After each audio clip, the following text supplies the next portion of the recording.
আসলে মাননীয় স্পিকার, কোরআন হাদিসের আয়াত এবং যেই রাসূল ইসলামের বাণীগুলো আছে এগুলো তো আসলে ঠাট্টা বিদ্রুপের বিষয় না। তিনি বলেছেন, সৎ উদ্দেশ্যেই বলেছেন, এবং আমরা যেন আল্লাহর শুকর গুজার করি। ওনাদের প্রশংসা করলে ওনারা আরো বাড়ায় দিবেন, আর ওনাদের ইয়ে না করলে ওনারকে আমাদেরকে পিটাবেন নাকি, এ ধরনের বোঝাতে যাচ্ছেন? না না, এক সেকেন্ডও না, এটা স্পর্শকাতর বিষয়। হলাইন কফরতুম মিন আযাবিল শাদীদ, আল্লাহ আযাব বাড়িয়ে দিতে পারেন। আমাদের মাননীয় স্বরাষ্ট্রমন্ত্রী উনি এটা নিয়ে গেছেন। মাহমুদুল্লাহ ফরিদ একজন পুরনো সংসদ সদস্য, আমার মনে হয় না যে কোরআন হাদিস নিয়ে তিনি কোনো ব্যঙ্গাত্মক। মাননীয় সদস্য, খুব জরুরি না হলে পয়েন্ট অফ অর্ডারে দাঁড়াবেন না। পয়েন্ট অফ অর্ডার সমসাময়িক চলমান বিষয়ের উপর হতে হবে। এই চলমান বিষয়ের উপর বলুন। ধন্যবাদ মাননীয় স্পিকার। আসলে মাননীয় স্পিকার, কোরআন হাদিসের আয়াত এবং যেই রাসূল ইসলামের বাণীগুলো আছে এগুলো তো আসলে ঠাট্টা বিদ্রুপের বিষয় না। এটা নিয়ে যদি ঠাট্টা বিদ্রুপ করা হয় তাহলে আসলে খুবই দুঃখজনক। এখানে কোরআনের আয়াত কোট করা হয়েছে, লা ইন শাকারতুম লা আযীদান্নাকুম ওয়া লা ইন কাফারতুম ইন্না আযাবি লাশাদীদ। ওনাদের প্রশংসা করলে ওনারা আরো বাড়ায় দিবেন, আর ওনাদের ইয়ে না করলে ওনারকে আমাদেরকে পিটাবেন নাকি, এ ধরনের বোঝাতে যাচ্ছেন? এটা তো আসলে ভুল ব্যাখ্যা হচ্ছে, এটা খুব ভুলভাল বিষয়। এ ব্যাপারে রাসূল ইসলামের কঠোর সতর্কবাণী এসেছে যে এইগুলা বিষয়ে ঠাট্টা বিদ্রুপ করার বিষয় না। আমি মাননীয় প্রধানমন্ত্রী যখন ছিলেন আমাদের দেশনেত্রী বেগম খালেদা জিয়া, সেই সময়ের একটা জাস্ট খালি ঘটনা উল্লেখ করছি। সেই সময় শাহবাগের সময় কোরআন হাদিস নিয়ে অনেক বিদ্রুপ হচ্ছে, ঠাট্টা তামাশা হচ্ছে। সে সময় একটা চিঠি লেখা হয়েছিল, সেই চিঠিটা নিয়ে যখন আমরা গেলাম তিনি বললেন কোরআনের একটা আয়াত, সূরা তওবার একটা আয়াত তোমরা যোগ করতে পারো না? কুল আবিল্লাহি ওয়া বিআয়াতিহি ওয়া বিরাসূলিহি ইস্তাহজিউন। এখানে তোমরা কি আল্লাহর আয়াত, আল্লাহকে নিয়ে, আল্লাহ রাসূলকে নিয়ে, আল্লাহর আয়াত কিনে তোমরা ঠাট্টা মশকরা করছো? তো এটার জন্য তো যদি তোমরা করো তাহলে তোমাদের অবস্থান হবে জাহান্নামে।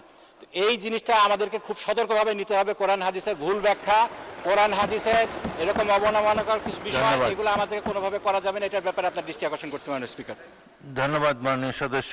আমার আলমগীর মাহমুদুল্লাহ ফরিদ একজন পুরনো সংসদ সদস্য, আমার মনে হয় না যে কোরআন হাদিস নিয়ে তিনি কোনো ব্যঙ্গাত্মক কমেন্ট করতে পারেন। তারপরেও আমরা পরীক্ষা করে দেখব, যদি কোনো ভুল ধরনের ব্যাখ্যা দেওয়া হয় কোরআন হাদিসের, সেটা এক্সপান্সড হবে। এবং কোরআন হাদিসের ভুল ব্যাখ্যা, বাংলাদেশ একটি মুসলিম প্রধান দেশ, এই দেশে কখনোই গ্রহণযোগ্য হবে না। পরবর্তী বক্তা জনাব সালাউদ্দিন আহমেদ, আপনাকে 1 নম্বর বলেছে, এটা আপত্তি আছে আপনার? বলেন, স্বরাষ্ট্রমন্ত্রীকে মাইক দেন। মানে স্পিকার, আমি বিতর্কে যাব না, কিন্তু একটা ভুল মেসেজ যাবে বিরোধী দলের পক্ষ থেকে যখন একটা অভিযোগ আকারে বা যে কোনো আকারে বলা হোক যে আমাদের একজন মাননীয় সংসদ সদস্য কোরআন আর আয়াতের ভুল ব্যাখ্যা দিয়েছে। আমি প্রথমে বলি, আলমগীর মোহাম্মদ মাহফুজুল্লাহ ফরিদ একজন মৌলানা, মাদ্রাসা পাস, দাখিল আমার পাশে ছিল। তিনি অন্তত এই উদ্দেশ্যটা বলেন, লইন শাকারতুম লা আযীদান্নাকুম ওয়া লইন কাফারতুম ইন্না আযাবি লাশাদীদ। যেটা উনি বলেছেন সেটা প্রাসঙ্গক্রমে বলেছে। আমরা যদি আল্লাহর নিয়ামতের শুকরিয়া আদায় করি, আল্লাহ আমাদেরকে আরো বাড়িয়ে দেয়। যদি শুকরিয়া আদায় না করি, অলইন কাফারতুম ইন্না আযাবি লাশাদীদ, আল্লাহ আযাব বাড়িয়ে দিতে পারেন। এখন এটা পলিটিক্যালি কেন বক্তব্য হবে?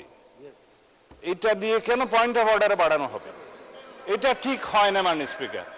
তিনি বলেছেন, সৎ উদ্দেশ্যেই বলেছেন, এবং আমরা যেন আল্লাহর শুকর গুজার করি। এইটাকে পলিটিক্যালি আমার মনে হয় মিস ইন্টারপ্রিট করা ঠিক হবে না মাননীয় স্পিকার। আমরা এই 92% মুসলিম দেশে, জনসংখ্যার দেশে, আমাদের এই মহান জাতীয় সংসদে কোন সংসদ সদস্যের বক্তব্য যদি ভুলক্রমেও ইসলামের প্রতি অবমাননা যদি মূলক হয়, এটা আমরা নিন্দা করব, কিন্তু এইভাবে পলিটিক্যালি ইউজ করা ঠিক হবে না মাননীয় স্পিকার। ধন্যবাদ। ধন্যবাদ মাননীয় সদস্যবৃন্দ। আমি তো বললাম যে আলমগীর মোহাম্মদ মাহফুজুল্লাহ ফরিদ তিনি কোনো ব্যঙ্গাত্মক কথা এখানে বলবেন না, তিনি একজন প্রবীণ সংসদ সদস্য। তারপরেও তিনি যে মাদ্রাসার ছাত্র সেটাও বলা হলো। আপনারা নিশ্চয়ই হয়তো ওনাদের চেয়ে বেশি জানেন, অনেক আলেম ওলামা আপনাদের মধ্যে থাকতে পারে। এটা নিয়ে বিতর্ক এটা চাই না। আমরা সবাই মুসলমান, এখানে অধিকাংশই মুসলমান, এই দেশটারও 92% মানুষ মুসলমান। সুতরাং এগুলো নিয়ে সংসদে কোনো রকম বিরূপ আলোচনা হোক, এসব স্পর্শকাতর বিষয়, এটা তো চাই না। ঠিক আছে, সেটা আমি ইতিমধ্যে মাননীয় সদস্য আমি বলেছি, আমি পরীক্ষা করে দেখব যদি না না, মাইক ছাড়া বলবেন না। না না, এক সেকেন্ডও না, এটা স্পর্শকাতর বিষয়। আপনাদের সিনিয়র নেতারা সামনে দাঁড়িয়েছে, সংসদে প্রথম বেঞ্চের যখন সিনিয়র নেতারা দাঁড়ায় পিছন দিকে আপনারা বসে যাবেন। এবং আচ্ছা, মুজিবুর রহমান সাহেব বলেন, কিন্তু কোনো বিতর্ক হয় এমন কোনো কিছু তুলবেন না। এখানে সবাই তো অধিকাংশই মুসলমান, অধিকাংশই ধর্মের প্রতি ধন্যবাদ, গভীর শ্রদ্ধা পোষণ করেন। ধন্যবাদ মাননীয় স্পিকার। আমাদের মাননীয় স্বরাষ্ট্রমন্ত্রী যেহেতু দাঁড়িয়েছেন এবং তিনি কথা বলেছেন, তার কথাকে যাতে লাইন মতো হয় সেজন্য তিনি নেওয়ার চেষ্টা করেছেন। এই আয়াতটা যে নাজিল হয়েছে, কেন নাজিল হয়েছে? এই আয়াতটা নাজিল হওয়ার প্রেক্ষাপট হচ্ছে আল্লাহ তাআলা তার অগণিত নিয়ামত এই পৃথিবীতে রেখেছেন। তিনি বলেছেন, আইন তাউদ্দু নিয়ামাতাল্লাহ লা তুহসুহা, তোমরা যদি আল্লাহর নিয়ামতকে গুনতে চাও তাহলে গুণা শেষ করতে পারবে না। যারা আল্লাহর এই দুনিয়ায় আল্লাহর নিয়ামত ভোগ করছে, আমি কথা বলছি, এটা আল্লাহ আমাকে একটা নিয়ামত দিয়েছেন, অতএব আমার মুখ দিয়ে আল্লাহর বিরুদ্ধে কোনো কথা আমি বলতে পারি না। আমাকে যে শক্তি আল্লাহ দিয়েছেন, এই শক্তি দিয়ে আল্লাহর বিধিবিধানের পক্ষে আমাকে কথা বলতে। ধন্যবাদ। মানুষ শেষ করি, 1 মিনিট শেষ হবে। আমাদের মাননীয় স্বরাষ্ট্রমন্ত্রী উনি এটা নিয়ে গেছেন মানে দলীয় একটা, এই যে বাজেট বক্তৃতা, বাজেটটা খুব ভালো হয়েছে, অতএব বিরোধী দলকে বাজেটের প্রশংসা করতে হবে। এইটা যদি প্রশংসা না করে তারপর আজাব আসবে, এই দিকে নিয়ে গেছিল উনি। এই কথাটা মোটেও সঠিক না। আমি বলতে চাই যেটা, ধন্যবাদ। কথা এটাই হয়েছে মাননীয় স্পিকার। আমার মনে হয় আপনি যদি প্রয়োজন মনে করেন একজন আলিমের কাছে যে বলবেন, কোন মানুষের অবদানের কথা এখানে বলা হয়নি। ধন্যবাদ। যে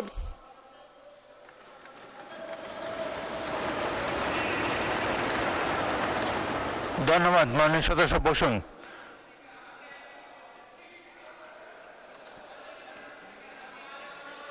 না না, ঠিক আছে। না না, আমি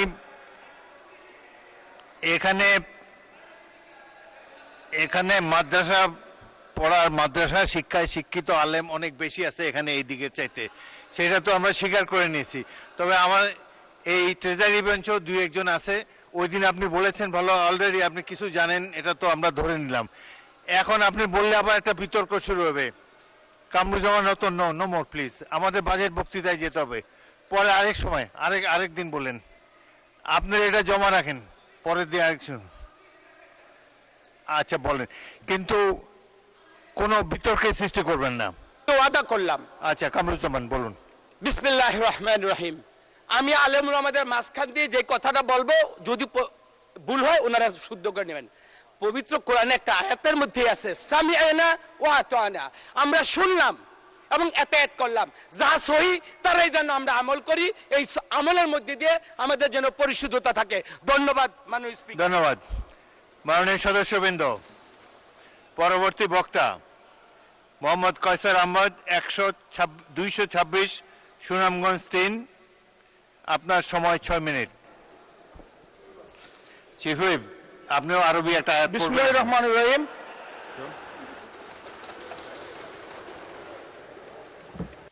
দেন, চিফ হুইপকে মাইক দেন।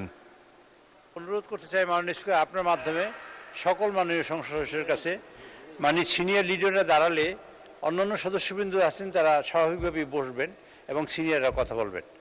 আর আমরা যেহেতু 92% মুসলমান এবং আমরা আল্লাহকে গভীরভাবে বিশ্বাস করি, অন্তর দিয়ে বিশ্বাস করি, রসুলকেও বিশ্বাস করি। আমাদের মাননীয় সদস্য যিনি বক্তব্য রাখছেন মাহফুজুল্লাহ ফজিল সাহেব, তিনি একজন আলেম।